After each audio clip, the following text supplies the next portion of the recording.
নমস্কাৰ বাইদেউসকল আমাৰ ভিডিঅ' চাই থকা অংগনবাদী কৰ্মী সহায়িকা আশা কৰ্মী ৰান্ধনী সকলোবিলাক বাইদেউক ভিডিঅ'লৈ স্বাগতম জনাইছোঁ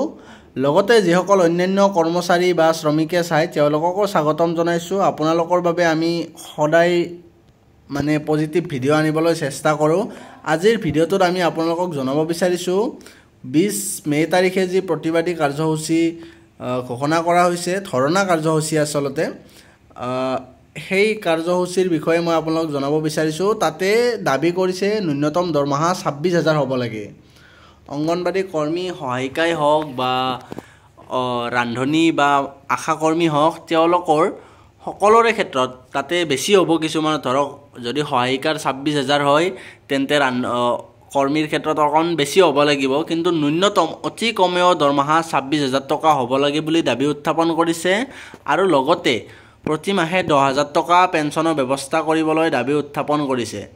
অংগনবাদী কৰ্মী আৰু সহায়িকাসকলৰ চাকৰি নিয়মীয়াকৰণ কৰিবলৈ দাবী উত্থাপন কৰা হৈছে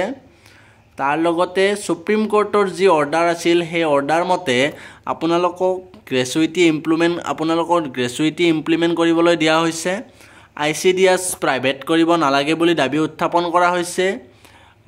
FRS বেনিফিচিয়াৰীবিলাকক টাৰ্গেট কৰিব নালাগে বুলি FRSৰ দ্বাৰা বেনিফিচিয়াৰীবিলাকক টাৰ্গেট কৰিব নালাগে বুলি দাবী উত্থাপন কৰিছে কৰ্মচাৰী বা যিসকল লেবাৰ আছে অন্যান্য লেবাৰসকলৰ কথা কৈছোঁ তেওঁলোকক হাৰাসমেণ্ট কৰিব নালাগে পচন ট্ৰেকাৰ এটো কি বুজি পোৱা নাই মই তথাপিতো কৈ দিছোঁ যে তেওঁলোকক হাৰাসমেণ্ট কৰিব নালাগে বুলিও দাবী উত্থাপন কৰিছে এয়া হৈছে all India federation of anganwadi workers and হেল্পাৰ্ছৰ তৰফৰ পৰা জনোৱা দাবী এই দাবীসমূহ যদিহে ইমপ্লিমেণ্ট হয় তেন্তে আপোনালোকৰ ন্যূনতম দৰমহা 26000 হ'ব